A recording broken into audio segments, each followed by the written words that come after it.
दुनिया की तमाम छोटी और बड़ी खबरों के लिए हमारे चैनल को सब्सक्राइब करना न भूलें और बेल का बटन जरूर दबाएं। सबका साथ सबका विकास की बात करने वाले प्रधानमंत्री नरेंद्र मोदी ने गुजरात से निकलने के बाद देश को यकीन दिलाने की कोशिश की कि वो मुसलमानों के दुश्मन नहीं है, लेकिन उनका हर काम सवाल खड़े करता है।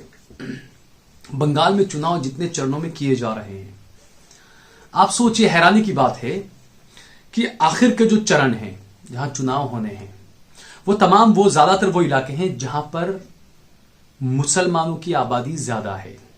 गर्मी बढ़ रही है, रमजान के रोजे शुरू होंगे, तो ऐसे में मुसलमान वोट देने बाहर ही ना निकले धूप की वजह से।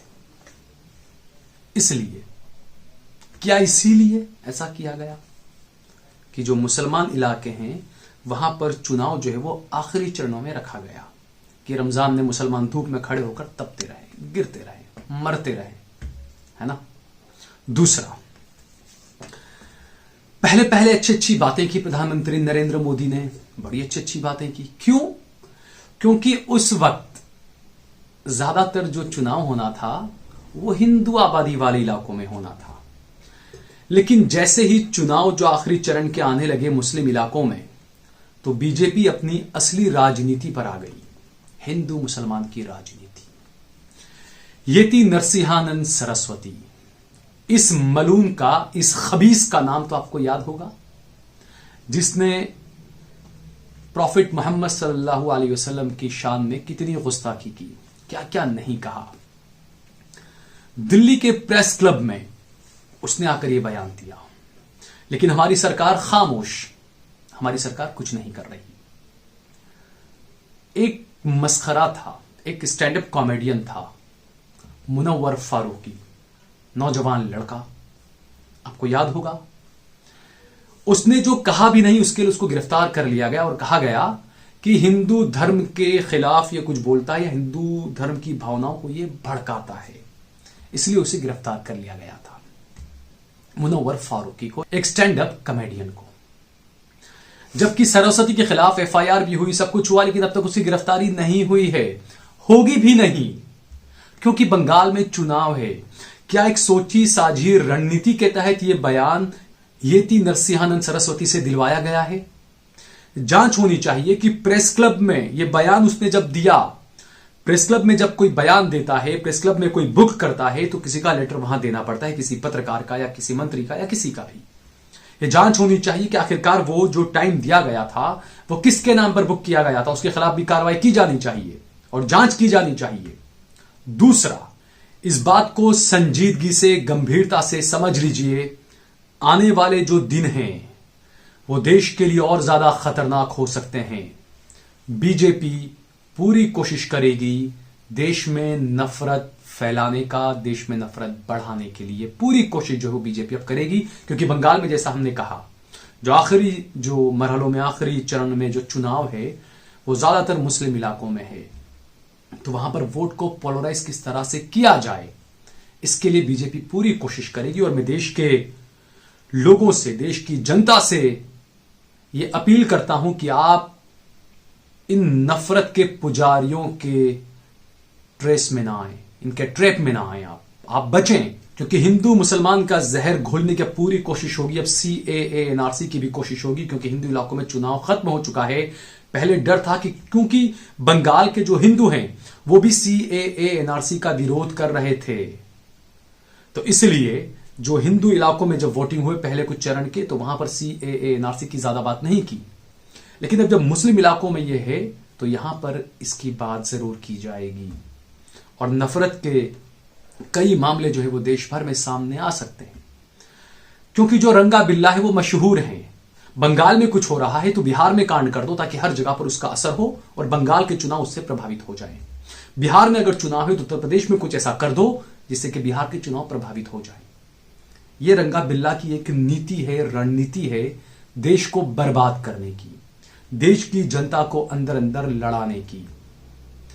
इस बात पर हम सभी को गौर करना चाहिए, समझना चाहिए। दूसरा, हमने देखा कि जगह जगह पूरे देश में कई जगहों पर मामले दर्ज कराए गए येती नरसिंहानंद सरस्वती के खिलाफ। ये मामले दर्ज किसने किए? ये पुलिस किसके लिए काम कर रही है?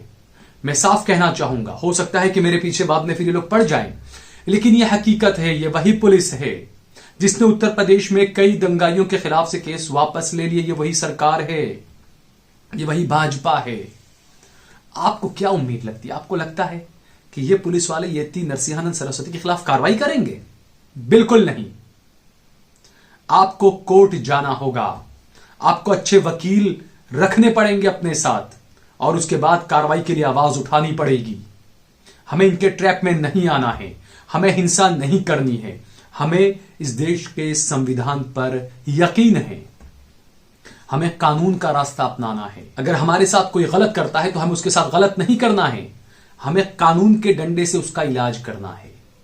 लेकिन जैसा हमने कहा कि हमारे यहां का मापदंड जो है सरकारों का, पुलिस का, न्यायपालिका का, वो बड़ा अजीब मापदंड है। क्योंकि जैसा मैंने बताया कि मुनव्वर फारूकी को गिरफ्तार कर लिया गया, कई दिन उसको जेल में रखा गया और यह कहा गया कि हिंदुओं की भावनाओं को ठेस पहुंचा रहा था। जबकि येती सरस्वती क्या कर रहा था? मुसलमानों को आरती उतार रहा था, पैंडे खिला रहा था, गुलाब जामुन खिला रहा था। उसके खिलाफ कोई कार्रवाई आप नहीं कर सकते क्योंकि आपको डर है। और दूसरा, आपने जानबूझकर ये बयान दिलवाया है ताकि बंगाल में चुनाव को प्रभावित किया जा सके, बंगाल में हिंदू मुसलमानों में वोट का पोलराइजेशन कराया जा सके। तो मेरे भाइयों, खासकर बंगाल की जनता को मैं ये अपील करना चाहूंगा कि आप ऐसी जो फासिस्ट ताकतें हैं जो देश को तोड़ने का काम कर रही है, आप उनकी बातों में, उनके उकसावे में ना आए। पालनहार ने आपको दिमाग दिया है, आप उस दिमाग का इस्तेमाल करें। आप सोचें, आप समझें कि किस तरीके से माहौल को बिगाड़ने की कोशिश की जा रही है, किस तरीके से चुनाव को जीतने के लिए किसी भी हद तक जा सकते हैं रंगा बिल्ला। हमारे प्रधानमंत्री, हमारे गृह मंत्री क्या कुछ कर सकते हैं। आखिर में ईवीएम तो है ही, क्योंकि बंगाल चुनाव में कई जगहों से शिकायत भी आई ईवीएम की। गुजरात में जब चुनाव हुए थे तब भी शिकायत आई थी ईवीएम की। तो इन चीजों पर हम सबको सोचना चाहिए। और मैं बार बार ये बात कह रहा हूं, कोरोना काल है, आगे रमजान भी है, बंगाल में चुनाव भी है मुस्लिम बहुल इलाकों में।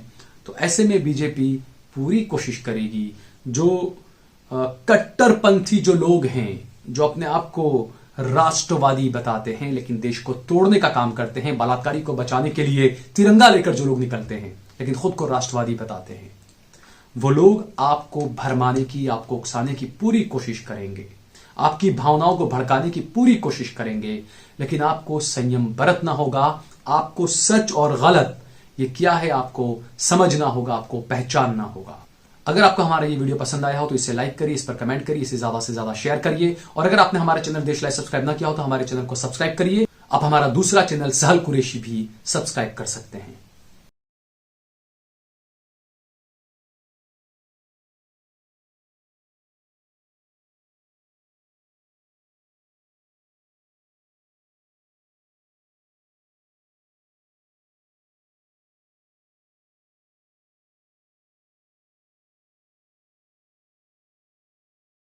आप देख रहे हैं देश लाइव, देश की आवाज।